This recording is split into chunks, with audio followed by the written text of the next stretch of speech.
urumuri turwita urumuri rw'icyizere, tukavuga ko ari icyizere abanyarwanda n'abatutsi by'umwihariko babonye nyuma y'ibihe bikomeye by'icuraburindi, by'urwango, by'amacakubiri, by'ubugome ndengakamere.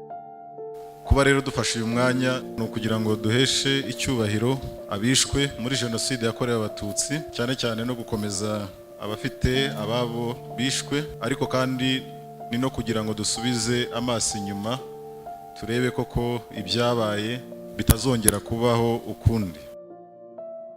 Jenoside yadusigiye ibikomere bitandukanye kandi bitanatworoheye, niyo mpamvu tugomba gukorana imbaraga, kuko ntitwemerewe kujenjeka no gusigana, kuko bamwe nta naho basiganya bafite, ahubwo bidusaba imbaraga nyinshi, bikadutoza urukundo, kuko ubayeho nta rukundo ufite hari byinshi wabuze, wata ubuzima vuba.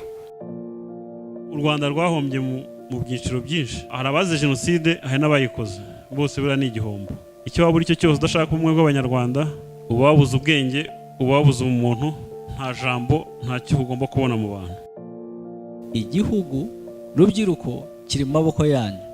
Hari imvugo aba politician bajya bavuga ngo ni mu Rwanda rw'ejo. Nje ntabwo nemeranya nayo, ni mwe Rwanda rw'ubu kandi rw'ejo. Uyu ni umwanya wanyu w'amahirwe mufite, leta ifite yo kubasapotinga, kubafasha kuyabyaza umusaruro.